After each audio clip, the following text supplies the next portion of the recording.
আমি সয়াবিনটা সেদ্ধ করে রেখেছি, মিক্সচার গ্রাইন্ডারে পেস্ট করে নেব। 1 চামচি রসুন কুচি দেবো, 1 চামচি আদা কুচি দেবো, 2 চামচি পেঁয়াজ কুচি দেবো, একটা আলু গ্রেট করে রাখা সেটা দিয়ে দেবো, 1 চামচি নুন দেবো। আমি এটাকে ভালো করে মেখে নেব। আমার সয়াবিনটা মাখা হয়ে গেছে। এবার আমি কিছুটা দলা নেব, নিয়ে হাতের মধ্যে মুঠো মুঠো করব। সয়াবিনের মুঠটা কারি করব আমি। মুঠটা মানে হাতের মধ্যে এরকম মুঠ মুঠ করে নেওয়াকেই বলছে মুঠটা। আমার মুঠটাগুলো বানানো হয়ে গেছে, এবার আমি আস্তে আস্তে ভেজে নেব।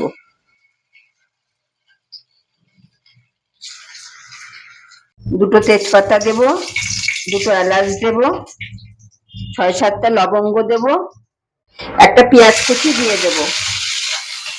ভাজা হয়ে গেছে, টমেটো পেস্ট দিয়ে দেব, একটা টমেটো পেস্ট দিয়ে দেব, 1 চামচি রসুন কুচি দেব,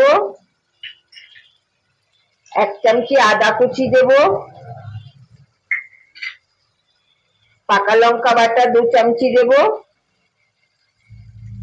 সামান্য নাড়া দেব, 1 চামচি জিরে দেব, 1 চামচি 2 চামচি নুন দেব,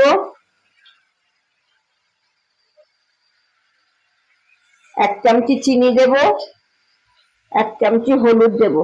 এটা আমি 2 মিনিট একটু নাড়া দেব। আমার 2 মিনিট নাড়া দেওয়া হয়ে গেছে।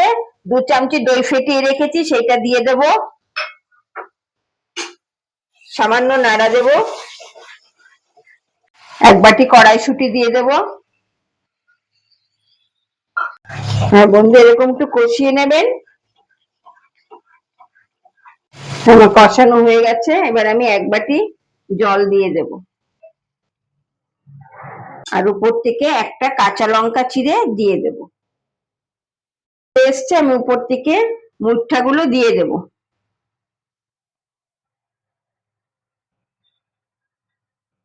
আমার সয়াবিন মুঠা কারি হয়ে গেছে। আমি উপর থেকে ধনেপাতা ছিটিয়ে দেব, ছড়িয়ে দিয়ে আমি গ্যাস অফ করে দেব।